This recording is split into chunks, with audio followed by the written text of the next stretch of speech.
I am Daphne, 68 years old, and until recently, I thought I knew what heartbreak felt like. When my husband died 16 years ago, I believed nothing could hurt worse. I was wrong. 2 years of silence from my only son, Jason, ended with a phone call that left me breathless. No hello, no, how are you?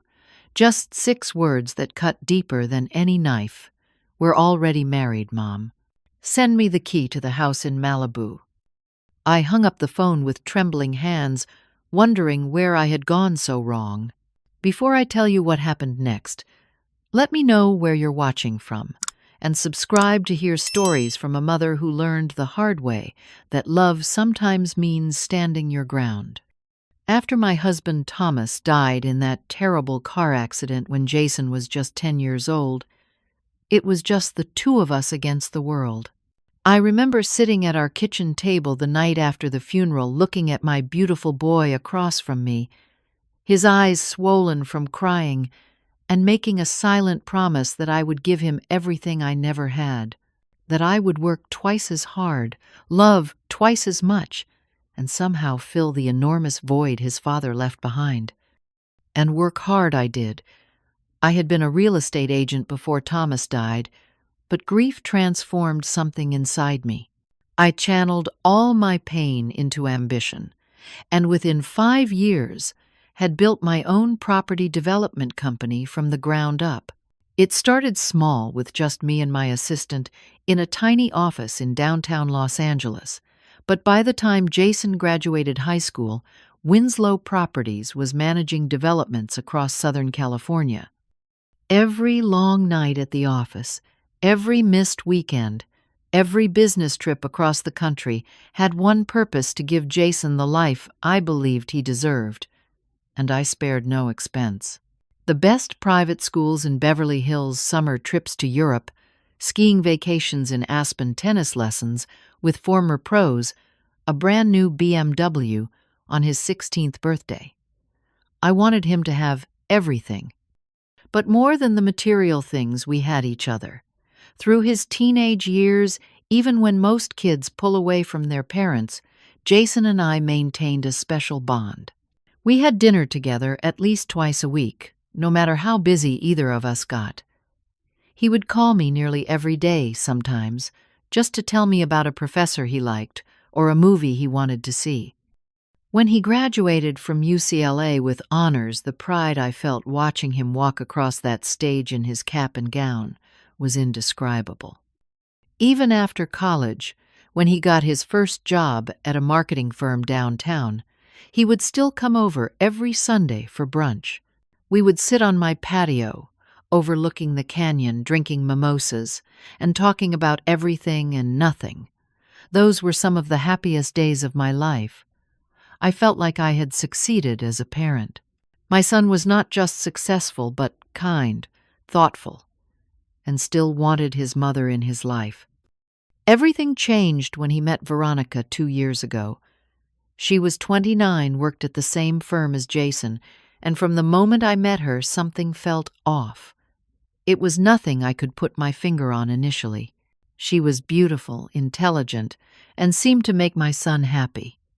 But there was a coldness to her, especially when Jason wasn't looking directly at her. The way her smile would drop the instant his attention turned elsewhere, how her eyes would narrow slightly when I mentioned a memory from Jason's childhood. The first time Jason brought her to Sunday brunch, I noticed how she would subtly redirect the conversation whenever Jason and I started reminiscing about old times. By the third visit, she had convinced Jason that Sunday brunches were eating into their weekend together and suggested they come every other week instead. Soon it was once a month, then only on special occasions. Our daily phone calls dwindled to texts, and even those became increasingly rare and impersonal. When they did come over, Veronica would check her watch constantly, or find reasons why they needed to leave early. The signs were all there, but I ignored them. I told myself that Jason was 32 years old, building his own life with someone he loved, and it was natural for our relationship to evolve. I convinced myself that as long as he was happy, I could accept taking a smaller role in his life. I had no idea how small that role would eventually become. The last time the three of us sat down together was at La Scala in Beverly Hills, a restaurant Thomas and I had loved, and where I had taken Jason for special occasions throughout his life. I had made the reservation weeks in advance for his 32nd birthday, hoping for a chance to reconnect. Jason arrived 30 minutes late, Veronica on his arm, wearing a dress that probably cost more than my first car, her face already set in that expression of polite boredom I had come to know so well. Throughout the meal, I tried desperately to engage them both in conversation. I asked about work, about their new apartment, about the vacation they had taken to Hawaii the month before. Their answers were short, perfunctory. When I mentioned the painting I had bought Jason as a birthday gift, a piece by an artist he had admired since college, Veronica barely glanced at the photo on my phone before turning to Jason. "I don't think it will match our decor," she said, as if I wasn't sitting right there. "Maybe your mom can hang it at her place instead." I felt the sting of her dismissal, but pressed on, determined to salvage the evening. When the waiter brought out the chocolate soufflé, I had specially ordered for Jason his favorite dessert since childhood. Veronica pushed it away before he could take a bite. "We're both on a cleanse," she announced. "No sugar, no dairy." That was when I finally broke. "I think I would know if my own son was on a diet," I said, trying to keep my voice light, despite the hurt bubbling up inside me. Veronica's eyes turned cold. "Well, Daphne," she said, using my first name as she always did. "Never, Mom, or even Mrs. Winslow. Maybe you don't know your son as well as you think you do. He's a grown man now. Not a little boy you can control with desserts and paintings." I looked to Jason, waiting for him to defend me, to say something, anything, to acknowledge how inappropriate her comment was. Instead, he stared down at his water glass, his jaw tight, a flush creeping up his neck. When he finally looked at me, there was something in his eyes I had never seen before. Irritation, maybe even resentment. "Veronica's right, Mom," he said quietly. "I'm not a kid anymore. You can't keep treating me like one." The rest of the dinner passed in awkward silence. When they left, Jason gave me a quick, stiff hug. It felt like embracing a stranger. That was the last time I saw my son in person. After that night, Jason stopped answering my calls. 2 months passed, with only the occasional text message, usually in response to one of mine, and always brief detached.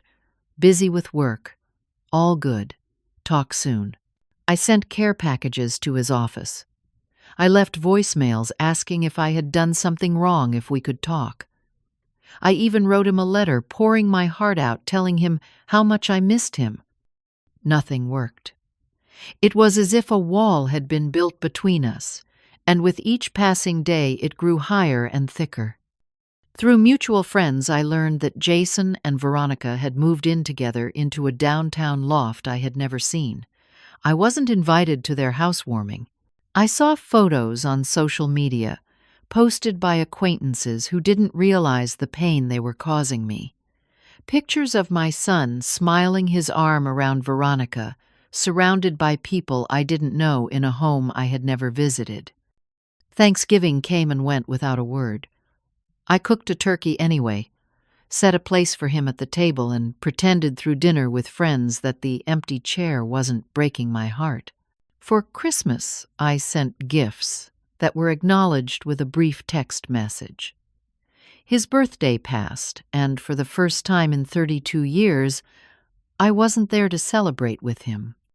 I confided in my closest friend Martha, a widow like myself, who understood the special pain of losing not just a spouse, but the family unit you had built together.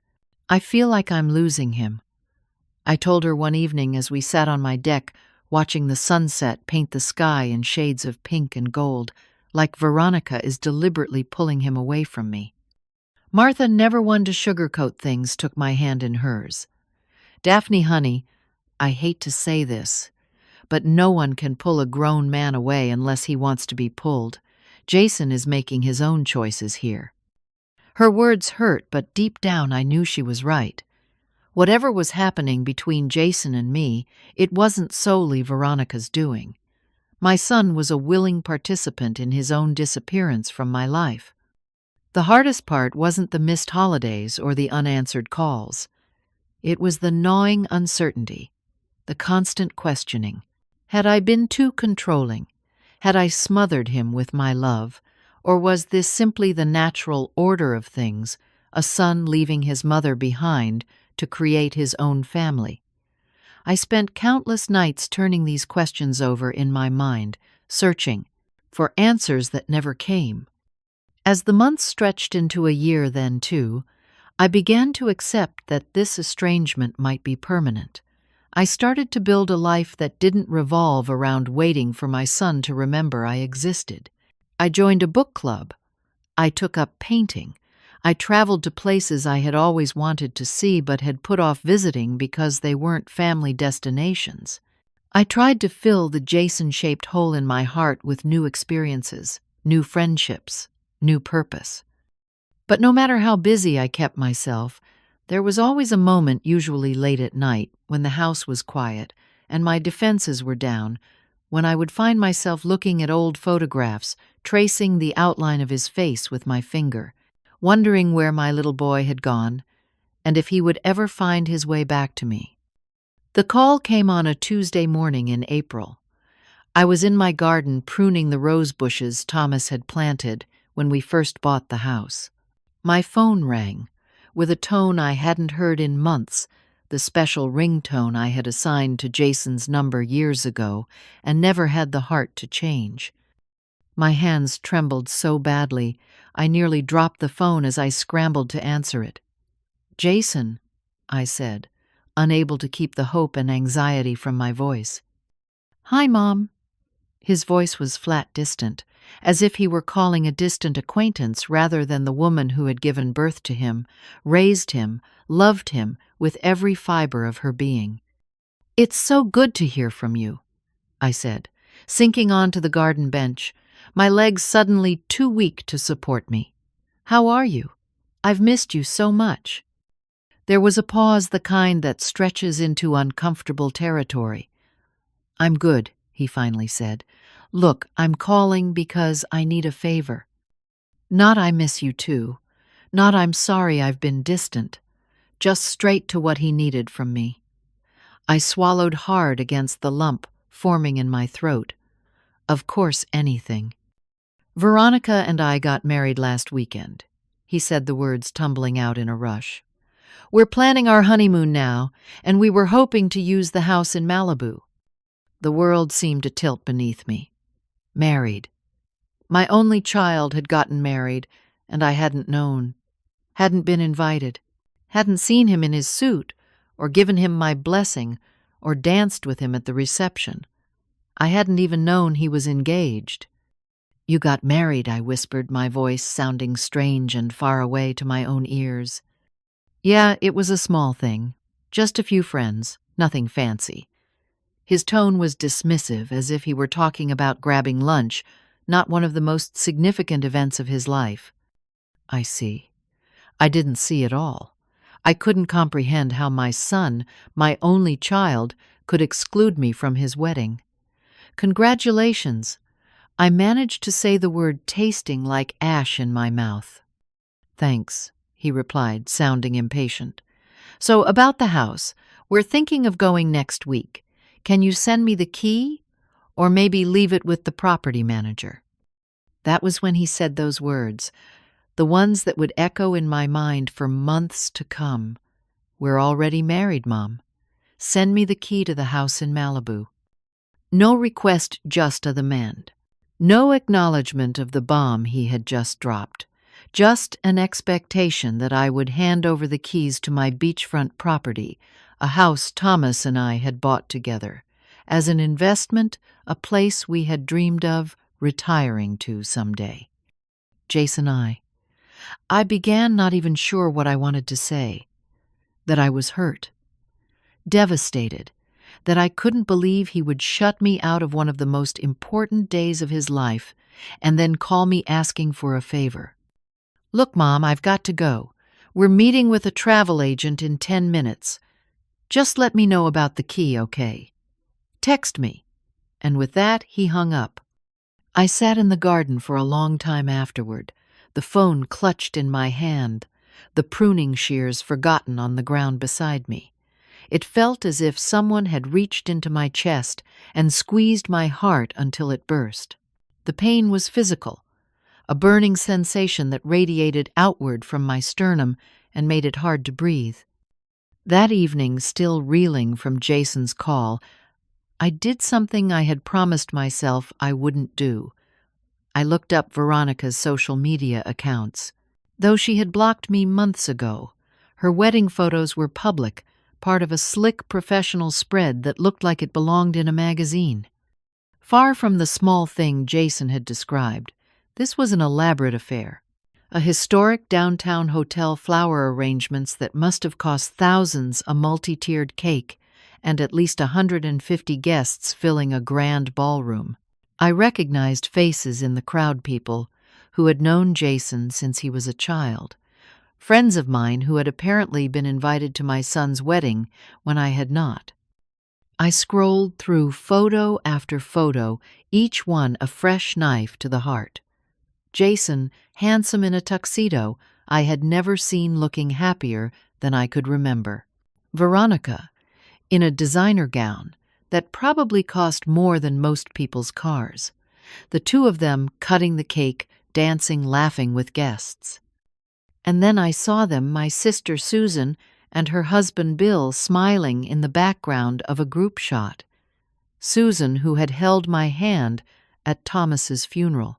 Susan, who had helped me raise Jason, who had been there for every important moment of his life. Susan, who had apparently known about the wedding and chosen not to tell me. The betrayal was complete. Not just Jason and Veronica, but my own sister had conspired to keep me in the dark. I felt as if I were drowning in a sea of deception, each revelation pulling me further under. With shaking hands, I found more photos from other guests' accounts. There was Thomas's brother Jack and his wife. There were my cousins from Chicago. There were neighbors who had watched Jason grow up, colleagues from my company, even my own assistant Marion. It seemed I was the only person in Jason's life who hadn't been invited to witness his marriage. The realization was like a physical blow, leaving me gasping for air. I stayed up all night, moving from shock to grief to anger and back again. How could he do this to me?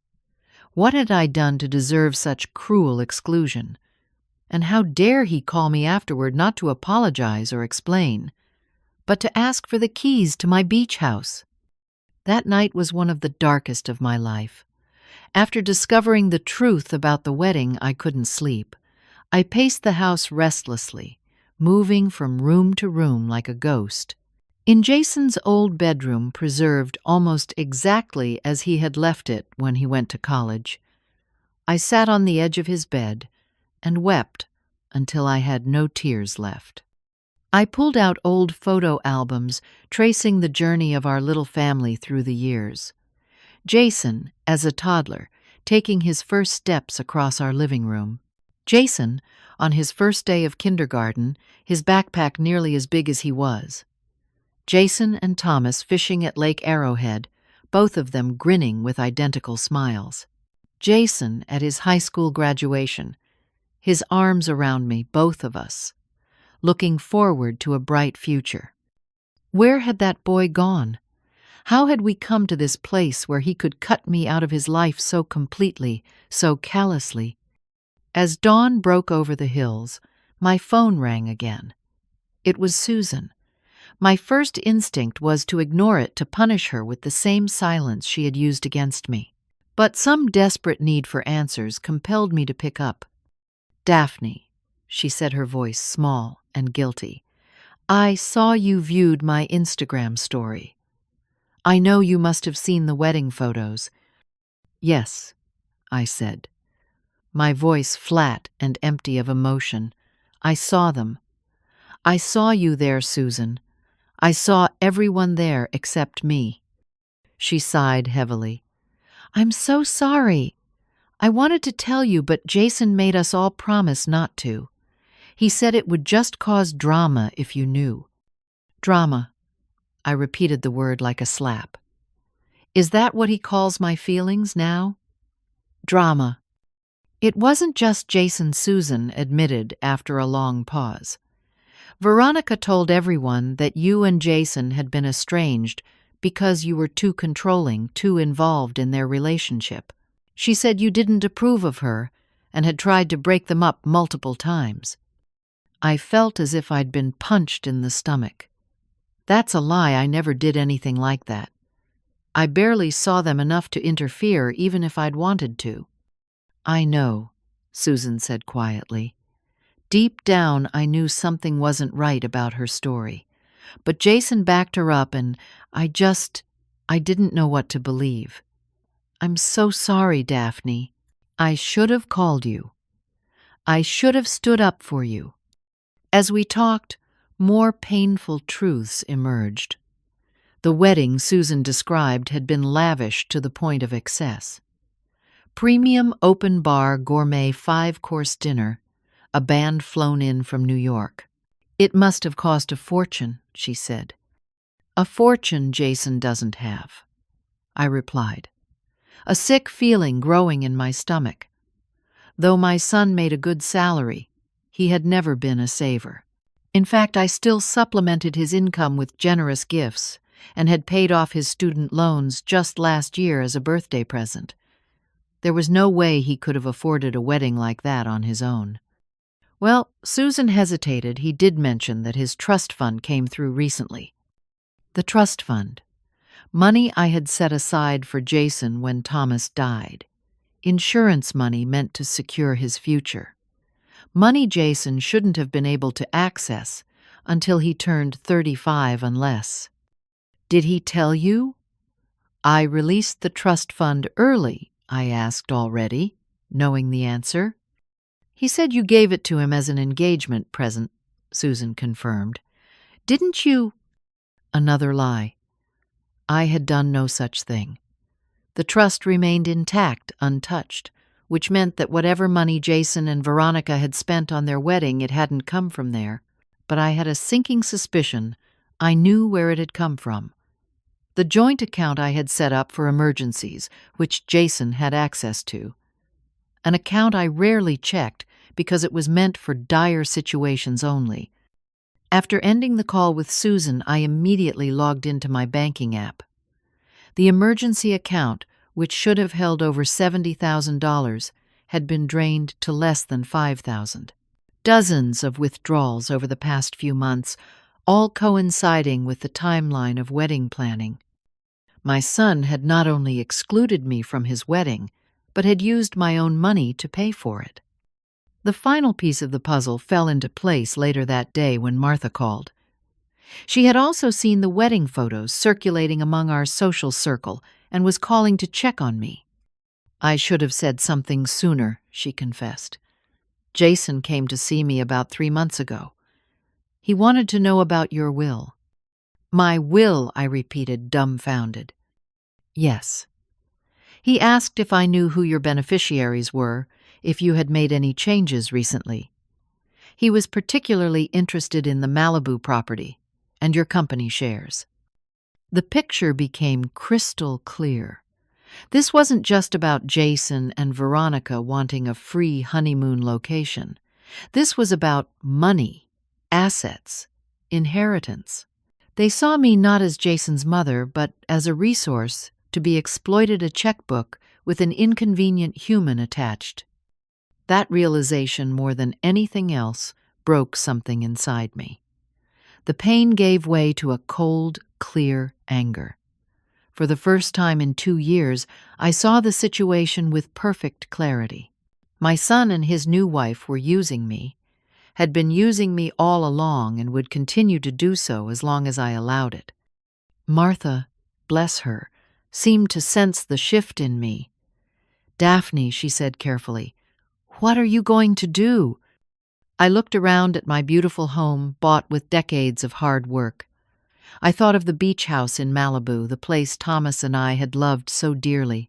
I thought of my company built from nothing through sheer determination and sacrifice.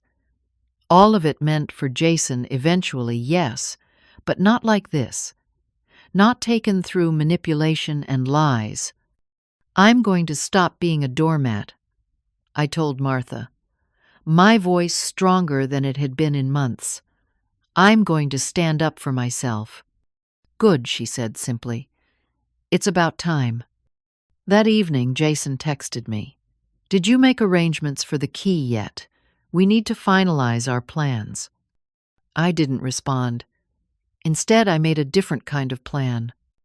The next morning, I woke up with a clarity and purpose I hadn't felt in years. Jason had texted twice more overnight, each message more demanding than the last. "Mom, we need an answer about the house. Veronica wants to book flights tomorrow. Need to know about the key as soon as possible." I left them unanswered as I picked up the phone and made the first of many calls that day. The first was to Gerald Hoffman, my attorney for the past 20 years, and one of the few people I still trusted implicitly. "Gerald," I said when he came on the line, "I need to make some changes to my will, today if possible." To his credit, Gerald didn't ask for explanations over the phone. He simply rearranged his schedule and told me to be at his office by 11. My next call was to Robert Chen at Coastal Property Management, the company that maintained my Malibu house. "Robert, I'm considering selling the beach property," I told him. "Could you prepare a current market evaluation? And in the meantime, please change all the locks and security codes. No one is to have access without my explicit permission." Third, I called my financial advisor and instructed him to freeze all joint accounts I shared with Jason and to revoke any powers of attorney or access permissions I had previously granted him. My fourth call was to Martha. "I need your help," I told her, "and your discretion." By the time I arrived at Gerald's office, I had a clear plan in mind. For the next 3 hours, we meticulously rewrote my will. Jason was removed as primary beneficiary of my estate. In his place, I established a charitable foundation that would receive the bulk of my assets upon my death. The foundation would focus on supporting single mothers and their children, providing educational scholarships and housing assistance to those in need. I didn't cut Jason out entirely. I left him a modest sum enough to reflect that he was still my son, but not the windfall he and Veronica were clearly counting on. The Malibu property, which had been specifically designated for Jason in my previous will, would now go to the foundation to be used as a retreat for families who couldn't otherwise afford beach vacations. "Are you sure about this?" Daphne Gerald asked as I signed the final documents. "These are significant changes." "I've never been more certain of anything in my life," I told him. From Gerald's office, I went directly to my bank. With the help of a private banker who had handled my accounts for years, I pulled together documentation of every penny I had given Jason over the past decade. College tuition, the down payment on his first condo, the car I had bought him when he graduated, the vacations I had funded, the credit card bills I had paid. Each expense was meticulously cataloged and totaled. In the eyes of the law, these had all been gifts, but they could be reframed as loans, if necessary loans that had never been repaid. I didn't plan to demand repayment, at least not yet, but I wanted the documentation ready as a reminder of exactly how generous I had been and how little gratitude I had received in return. My final stop was at a high-end stationery store where I purchased a beautiful wedding card and a small, elegant gift box. The card I would write myself. The box would hold printouts of all the changes I had made that day, along with a letter explaining my decisions. As I drove home, Jason called again. This time I answered. "Mom, what's going on? Why aren't you answering my texts?" He sounded annoyed, entitled nothing like the thoughtful boy I had raised. "I've been busy," I said calmly, "making arrangements. So you'll give us the key." The eagerness in his voice was palpable. "No, Jason, I won't be giving you the key to the Malibu house." There was a stunned silence on the other end of the line. "What do you mean? Why not?" "Because it's my house," I said simply, "and I don't loan my properties to people who don't respect me." "Is this because of the wedding?" he demanded, his voice rising. "Are you seriously that petty?" "It was a small ceremony, Mom. We didn't want to make a big deal out of it." A small ceremony with 150 guests, including my sister, my friends, and my employees. Everyone except me. My voice remained steady despite the anger bubbling beneath the surface, and funded with money taken from my emergency account without my knowledge or permission. Another silence, longer this time.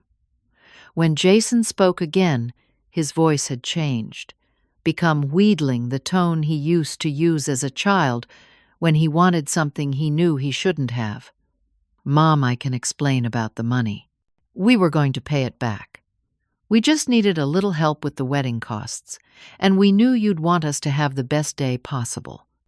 "The best day possible that didn't include your mother," I said. "No, Jason, no more explanations, no more excuses. I've made my decision. The house is not available to you and Veronica. You can't do this." His voice had turned ugly now, all pretense of affection gone. "That house is supposed to be mine anyway. You always said it would be part of my inheritance." "Plans change," I told him. "People change. You've certainly changed, Jason. You're not the son I raised, and I don't recognize the man you've become." "This is all because you're jealous of Veronica," he spat. "You can't stand that I have someone else in my life, that I'm not dependent on you anymore." The accusation was so absurd, so divorced from reality, that I almost laughed. "Jason, I've spent the past 2 years being systematically excluded from your life. If that's independence, you achieved it long ago. What you're asking for now isn't independence. It's entitlement." "Fine," he said, his voice cold. "Keep your precious house. We'll go somewhere else for our honeymoon. Somewhere better." "I'm sure you will," I replied. "But before you go, I do have a wedding gift for you and Veronica. I'll drop it by tomorrow." Whatever he muttered, and hung up. That night I sat at my desk and wrote the most difficult letter of my life. I poured out everything I had felt over the past 2 years, the hurt, the confusion, the sense of betrayal. I explained the changes I had made to my will and why. I included copies of the bank statements showing the withdrawals from my account. I added the documentation of all I had given him over the years. And then, because he was still my son, and I still loved him despite everything I wrote about my hopes for him, that he would find his way back to being the kind, thoughtful person I knew he could be. That he would build a marriage based on love and respect, not materialism and manipulation. That someday when he was ready we might find our way back to each other. I sealed everything in the elegant box, wrapped it in silver paper, and tied it with a white ribbon. A proper wedding gift, at least in appearance. The next day, with Martha by my side for moral support, I drove to the address I had found for Jason and Veronica's new apartment. I didn't call ahead. I didn't want to give them the chance to avoid me. This was a confrontation that needed to happen face to face. The apartment building was sleek and modern, all glass and steel, the kind of place that charges a premium for a downtown view and minimalist fixtures. The lobby featured abstract art that probably cost more than most people's monthly rent. It was exactly the sort of place I would have expected Veronica to choose style over substance, image over comfort. I had no key, of course, but luck was on my side. As Martha and I approached the security door, a young couple was leaving, and they held the door for us with polite smiles. We took the elevator to the 12th floor and found apartment 1206 at the end of a long hallway. "Are you ready for this?" Martha asked, squeezing my hand. I nodded, clutching the gift box under my arm. "As ready as I'll ever be." I knocked firmly on the door. For a long moment there was no response. I was about to knock again when I heard movement inside, the sound of heels clicking on hardwood floors. The door swung open to reveal Veronica, immaculately dressed in designer jeans and a silk blouse, her perfect makeup, not quite hiding her surprise at finding me on her doorstep. "Daphne," she said, no warmth in her voice. "What are you doing here?" "I've brought a wedding gift," I replied, keeping my tone neutral. "May I come in?"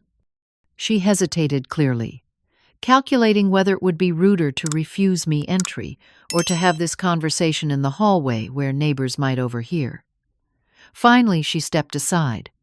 "I suppose. For a minute. We're actually on our way out." I entered Martha, following close behind. The apartment was, as I expected, straight out of a design magazine. White furniture that didn't look comfortable enough to actually sit on abstract art on the walls, not a personal photograph in sight. It was a showroom, not a home. Jason emerged from what I assumed was the bedroom, his expression darkening when he saw me. "Mom, what are you doing here? And who's this?" He gestured to Martha. "This is my friend Martha," I said. "She drove me. And as I told Veronica, I'm here to deliver your wedding gift." "If this is about the house keys, you could have just mailed them," he said, checking his watch ostentatiously. "We're kind of in a hurry." "No keys," I said, holding out the box. "Something else. Something more important." Jason looked at the package suspiciously, but took it. Veronica immediately moved to his side, her perfectly manicured fingers helping him unwrap the ribbon and paper. They opened the box together, confusion crossing their faces as they saw the documents inside. "What is this?" Veronica asked, pulling out the top paper, a copy of my revised will, with the relevant sections highlighted. "My wedding gift to you both," I said simply. "Clarity." As they read through the documents, I saw a range of emotions flash across their faces. Confusion gave way to disbelief, then anger, then something close to panic, particularly from Veronica. "You can't do this," she said, her voice rising to a pitch I'd never heard from her before. "You can't just change your will because you're having a tantrum about not being invited to the wedding." "Actually, I can," I replied calmly. "It's my money, my property, and my decision who inherits it." "This is insane," Jason interjected, rifling through the papers with increasing agitation. "You're cutting me out of everything, the house, the company, all of it, for some charity." "Not cutting you out entirely," I corrected him. "You'll still receive a portion, just not the majority and not the beach house. That's going to families who need vacation homes but can't afford them." Veronica made a sound that was half laugh, half scream.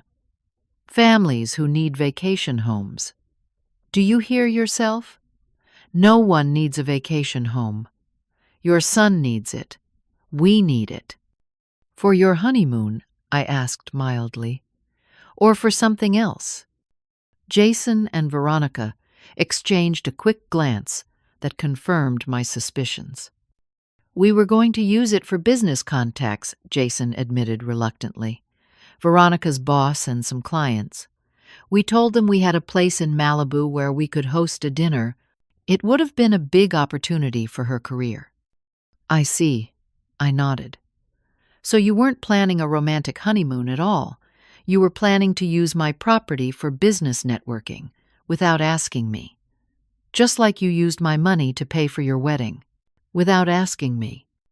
It wasn't like that Jason protested, but his eyes couldn't meet mine. It was exactly like that I said, my voice finally betraying some of the hurt I felt. You've been using me, Jason. Both of you have. For money, for property, for status. And you've been doing it while systematically pushing me out of your lives. That's not fair, he said, but there was a guilty flush creeping up his neck. Isn't it? When was the last time you called me just to talk, to ask how I was doing? When was the last time you invited me to dinner or accepted one of my invitations?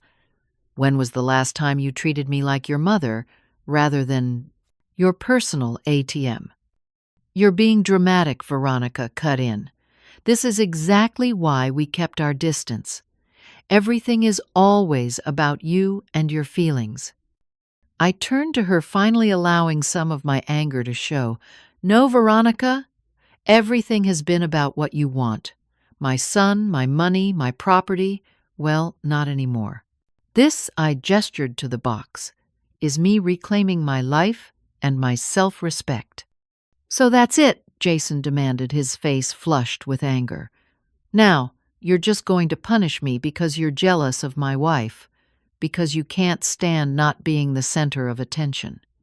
This isn't punishment, Jason, I said, feeling suddenly very tired. This is consequence. You made choices. You chose to exclude me from your life. You chose to take my money without asking. You chose to lie to me repeatedly. Those choices have consequences. You've lost your mind, Veronica spat, throwing the papers back into the box. You're going to regret this. You're going to end up all alone with no one to take care of you when you're old. I smiled sadly at her. I'm already alone, Veronica. You and Jason made sure of that 2 years ago. The difference is that now I'm choosing it on my own terms. Jason was shaking his head, his expression a mix of anger and disbelief. I can't believe you're doing this. After everything we've been through together, after everything you said about always being there for me. I was always there for you, Jason, I said quietly. For 32 years, I was there when you took your first steps, when you lost your first tooth, when your father died and your world fell apart. I was there for every school play, every sports game, every heartbreak and triumph.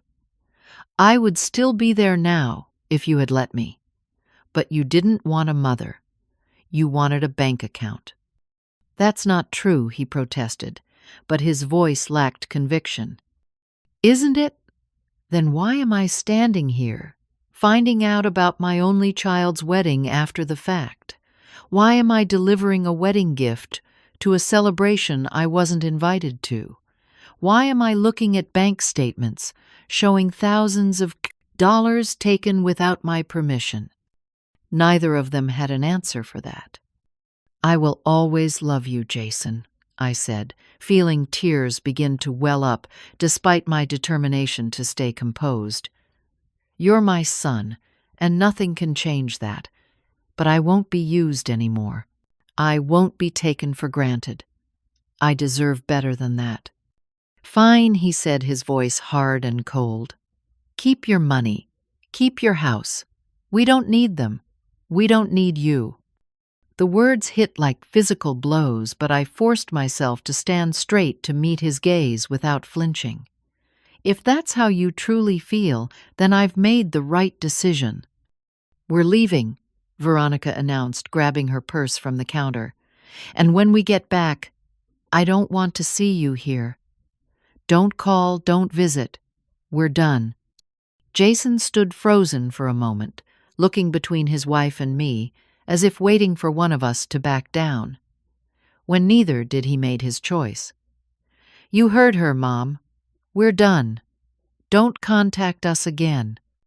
And with that, they both brushed past Martha and me out the apartment door, leaving the gift box and its contents scattered on their perfect white coffee table. As the door slammed behind them, I finally allowed the tears to fall. Martha wrapped an arm around my shoulders, steering me gently toward the elevator. "You did the right thing," she whispered, "even if it doesn't feel like it right now." I nodded, unable to speak through the knot in my throat. I had stood my ground, had refused to be a doormat any longer, but the victory felt hollow, overshadowed by the crushing weight of what I had just lost, perhaps forever. 6 months passed. 6 months of silence, of no calls, no texts, no word from Jason. The first few weeks were the hardest. I would find myself reaching for the phone to call him before remembering that he had told me not to contact him again. I would see something that reminded me of him, a book he had loved as a child, a restaurant we had frequented together, and the pain would hit me anew, sharp and fresh. But slowly, almost imperceptibly, things began to change. The acute agony of loss gradually mellowed into a dull ache, always present, but not always overwhelming. I began to sleep through the night again. I started to find joy in small things: a beautiful sunset, a good book, a meal shared with friends. I sold the Malibu house, just as I had planned. The market was excellent, and the property fetched even more than I had anticipated. True to my word, I used the proceeds to establish the Winslow Family Foundation, dedicated to providing educational scholarships for children from single-parent households. The first recipients were selected that fall 5 bright, deserving students who would now have opportunities they might otherwise have missed. Martha remained my rock throughout this time.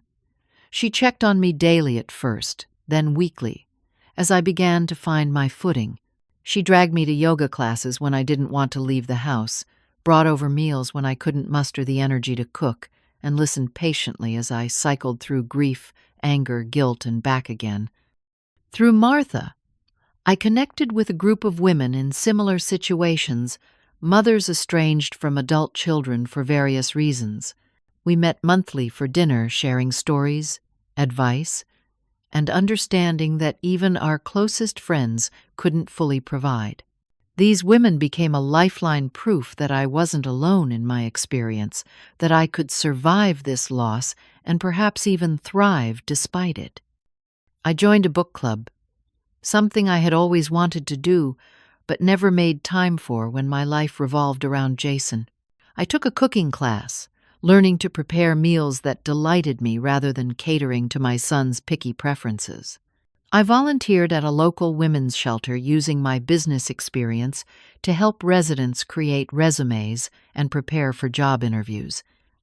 Gradually, I built a life that was rich and full, centered around my own needs and desires, rather than someone else's. There were still difficult days, of course. Thanksgiving was particularly hard, as was Jason's birthday.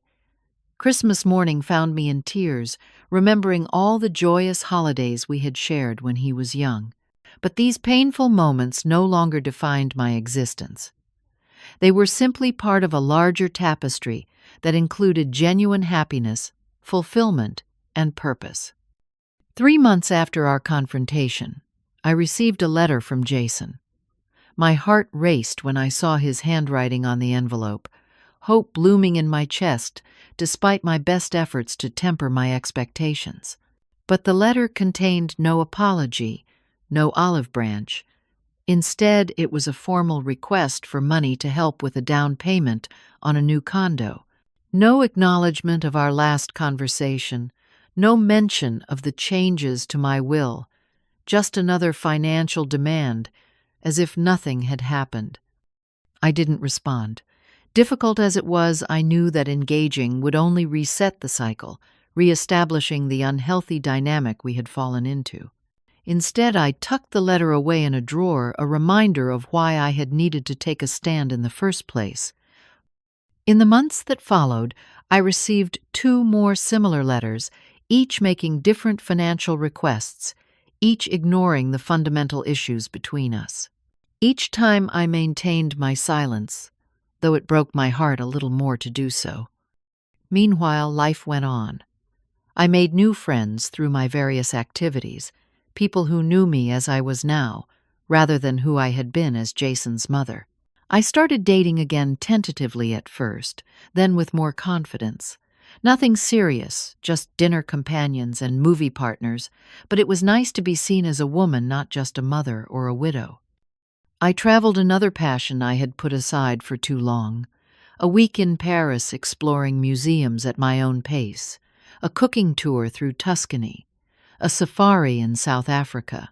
Each trip expanded my world, a little more reminded me of how much life there was to experience beyond the confines of maternal obligation. The foundation flourished under my guidance. We expanded our scholarship program to include mentorship opportunities and internships at my company. I spent time with our scholarship recipients, bright young people who reminded me of Jason at their age, full of potential and dreams. Their gratitude and enthusiasm healed something in me that I hadn't even realized was broken. One evening, nearly a year after our confrontation, I was hosting a fundraiser for the foundation at my home. The garden was strung with lights, caterers circulated with trays of appetizers, and a jazz quartet played softly in the background. I was deep in conversation with a potential donor when Martha appeared at my elbow. "There's someone here to see you," she said quietly, at the front door. Something in her tone made my heart skip. "Who is it?" "It's Jason," she replied. "He's alone." I excused myself from the conversation, smoothed my dress with suddenly trembling hands, and made my way through the crowd to the front of the house. And there he was, my son, standing awkwardly on the porch, looking thinner than I remembered, dark circles under his eyes. "Mom," he said. When he saw me, his voice uncertain. "Jason?" I replied, working to keep my voice steady. "This is unexpected." He glanced past me at the party in full swing. "I can see you're busy. I should have called first." "It's a fundraiser for the foundation," I explained, "but I can step away for a few minutes. Would you like to come inside?" He shook his head. "No, I won't stay long. I wanted to give you this." He held out an envelope. My heart sank a little. Another request for money, perhaps, but delivered in person, this time for maximum impact. "What is it?" I asked, not reaching for it. "It's an invitation," he said, "to dinner. Next week. Just you and me." I took the envelope slowly, almost afraid to believe what I was hearing. "Just us." He nodded. "Veronica and I are separated," he admitted, looking down at his feet. "Have been for a couple of months now. It's been clarifying." I'm sorry to hear that I said and meant it. Despite everything, I had never wished unhappiness on my son. "Don't be," he replied with a wry smile. "It should have happened a long time ago, before the wedding, definitely." He hesitated, then added, "She wasn't who I thought she was. Or maybe she was exactly who you thought she was, and I just didn't want to see it." I didn't know what to say to that, so I simply held the invitation, running my thumb over the sealed edge. "I know I have a lot to make up for," Jason continued, "a lot to explain. And I'm not asking for anything, not money, not a place to stay, nothing like that. Just dinner, a conversation, a chance to start over maybe." I studied his face, searching for signs of manipulation or insincerity. I found none. Just my son looking tired and sad and hopeful all at once. "I'd like that," I said finally. "Dinner would be nice." Relief washed over his features. "Great. It's all in the invitation. Time, place. I already made a reservation." He took a step back. "I should let you get back to your guests, but I'll see you next week." Next week, I confirmed. "Take care of yourself, Jason." "You too, Mom." He gave a small wave and turned to go, then paused. "The party looks amazing, by the way. You always did know how to throw a good event." And then he was gone, walking down the path to his car, parked at the curb. I don't know what will happen at dinner. I don't know if Jason and I can rebuild what was broken, if we can forge a new relationship built on mutual respect rather than expectation and obligation. I don't know if the wounds we've inflicted on each other can ever fully heal. But standing there holding his invitation in my hand, I felt something I hadn't felt in a very long time. Hope. Not the desperate, clinging hope of the past, but something quieter and more solid. Hope grounded in the knowledge that whatever happened next, I would be okay. That I had built a life for myself that was meaningful and fulfilling with or without my son in it. The past year had taught me the hardest lesson of my life, but perhaps the most important one, that true love means having boundaries. That sometimes the most loving thing you can do for someone is to stop enabling their worst behavior. That standing up for yourself isn't selfish, it's necessary. I had lost a son but found myself in the process. And in that discovery, I had learned that self-respect is the foundation of all true love, even the love between a mother and child. As I returned to the party, tucking the invitation safely into my pocket, I felt lighter somehow, as if a burden I had carried for years had finally been set down. Whatever the future held, I would face it with the same strength and dignity that had brought me through the past year, and that I realized was the greatest gift I could have given myself. What about you? Have you ever had to make a difficult choice between maintaining a relationship and maintaining your self-respect? How did you navigate that challenging terrain? I'd love to hear your stories in the comments below. And if this story resonated with you, please like, subscribe, and share with someone who might need to hear it. Remember, setting boundaries isn't selfish. It's an act of self-love.